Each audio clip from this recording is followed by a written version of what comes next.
कि अमेरिका के जो जहाज पानी में है, ईरान ने उस पर मिसाइल से अटैक किया है। जंग के बीच ईरान ने समंदर में यह बड़ा हमला किया है। हॉर्मुज स्ट्रेट में ईरानी फोर्स जहाजों को निशाना बना रही है। फारस की खाड़ी में 2 ऑयल टैंकर को निशाना बनाया है। एक का नाम है सेफ सी विष्णु और दूसरे का नाम है जोफायरोस। टैंकर्स ट्रैकर्स के मुताबिक दोनों पर 4 लाख बैरल ऑयल था। 4 लाख बैरल। सेफ सी विष्णु अमेरिकी कंपनी का जहाज बताया जा रहा है। 2007 में बनाया गया सेफ सी विष्णु एक क्रूड ऑयल टैंकर है। दक्षिणी इराक के कसर बंदरगाह के पास यह हमला हुआ है और अमेरिकी तेल टैंकर को बसरा के पास निशाना बनाया गया है। हमले के बाद समंदर में तैरते जहाजों पर भीषण वार हुआ है।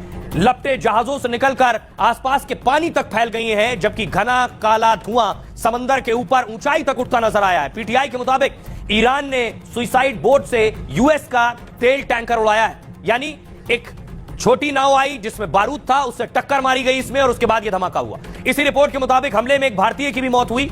ऐसे ही माल्टा का झंडा लगा हुआ जोफायरोस जहाज भी शिकार हुआ है। रिपोर्ट्स के मुताबिक ईरान कई जहाजों को निशाना बना चुका है। एक जहाज को यूएई तट के पास निशाना बनाया गया था दुबई, जबकि दुबई के पास भी एक जहाज को नुकसान पहुंचाया था। ओमान में जहाज पर हमले के बाद आग लगी तो उसे फौरन खाली कराया गया, जिससे दुनिया के सबसे व्यस्त शिपिंग रूट पर ट्रैफिक कम हो गया है। कई कंपनियां इस रूट से अपने जहाज भेजने से बच रही हैं। दावा है कि भारत के अभी भी 24 जहाज हॉर्मुज स्ट्रेट में फंसे हुए हैं। यह भी सच है। मैं आपको रूट बताता हूं किस रूट से आया है।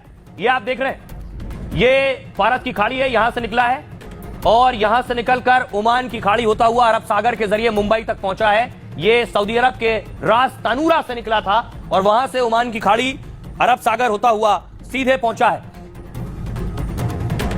तो भारत के लिए एक बड़ी कामयाबी है कि एक तेल का जहाज उस इलाके से निकल कर आया है जहां से दुनिया के कोई जहाज नहीं निकल पा रहे हैं। आपको बताऊं कैसे निकला हॉर्मुज स्ट्रेट से, कुछ इस तरह से देख रहे हैं आप, इस तरह से निकला है। जंग के बीच एक जहाज सऊदी अरब से मुंबई आ गया।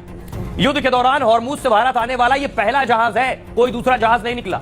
यह जहाज 1,35,000 टन कच्चा तेल लेकर भारत आया है। माना यह जा रहा है कि इससे देश में गैस तेल की सप्लाई बढ़ेगी।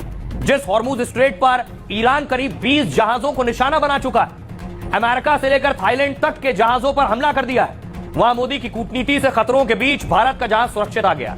खबर है कि ईरान ने भारतीय जहाजों के लिए हॉर्मुज स्ट्रेट का रास्ता खोल दिया। भारत के विदेश मंत्री जयशंकर ने 3 बार ईरानी विदेश मंत्री से बात की और ईरान से भारत के लिए हॉर्मुज का रास्ता खोलने की अपील की। मोदी सरकार की कूटनीति काम आई और हॉर्मुज में उसे रास्ता मिला।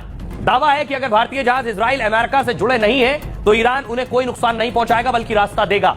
मोदी सरकार की कूटनीति और भारतीय कैप्टन की सूझबूझ से जहाज आया। 2 हफ्ते पहले यह जहाज सऊदी अरब के पास रास तानूरा पोर्ट से चला था और हमलों से बचने के लिए जहाज ने किसी फिल्म जैसी रणनीति अपनाई है। यानी एक कूटनीति और एक और वजह जो है कैप्टन की सूझबूझ। हॉर्मुज स्ट्रेट में आते ही ऑटोमेटिक आइडेंटिफिकेशन सिस्टम जिसे AIS कहते हैं उसे कैप्टन ने बंद कर दिया। AIS क्या करता है? खास नेविगेशन, GPS, रेडियो सिग्नल प्रणाली है। अगर इसे बंद कर दिया और समंदर में जहाज है तो भी उसे ट्रैक नहीं किया जा सकता है। यानी समंदर में ट्रैक कर रहा है ईरान और उसकी सेना, आसपास कौन से जहाज है इसका AIS बंद कर दिया, ट्रैक नहीं कर पाया। हॉर्मुज स्ट्रेट पर तब ईरान चीन के अलावा सभी जहाजों पर हमला कर रहा है इस वक्त, लेकिन भारतीय कैप्टन के कदम से जहाज रडार से गायब हो गया। अगर और कैप्टन चुपचाप तेल टैंकर से लदे जहाज को हॉर्मुज से पार ले गया। जहाज अब रडार पर आया, तब इसमें लाइबेरिया का झंडा लगा हुआ था और इस जरिए से यह जहाज आगे निकल पाया और फिर 12 मार्च को यह सुरक्षित मुंबई के बंदरगाह पहुंच गया। अब देखिए अलग अलग राज्यों में क्या हालात है। महाराष्ट्र, गैस सिलेंडर की कालाबाजारी करना बहुत महंगा पड़ रहा है लोगों को, क्योंकि देश भर में कई जगहों पर प्रशासन एक्शन में आ गया।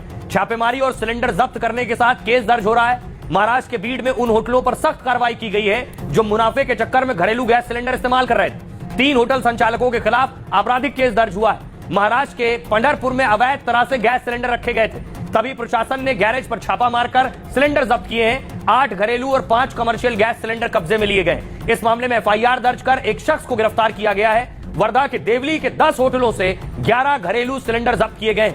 जालना में कई होटल और रेस्टोरेंट पर प्रशासन ने छापे मारे हैं क्योंकि यहां घरेलू गैस का कमर्शियल इस्तेमाल हो रहा था। प्रशासनिक टीम ने मौके से 9 घरेलू सिलेंडर जब्त कर लिए। मध्य प्रदेश, MP के भोपाल और इंदौर में भी कालाबाजारी रोकी जा रही है। गैस सिलेंडर की कालाबाजारी करने पर FIR के निर्देश दिए गए हैं। इंदौर कलेक्टर से ने कहा है कि निगरानी के लिए टीमें उन्होंने बना दी है। हर टीम में 3-3 अफसर है जो शहर में औचक निरीक्षण करेंगे। गुजरात के सूरत में भी प्रशासन ने जांच टीमें बना दी। 21 टीमें बनाई हैं जो सिलेंडर कालाबाजारी की जांच कर रही हैं। कई जगह एनडीटीवी के कैमरे पर प्रशासन ने लाइव रेड भी मारी है।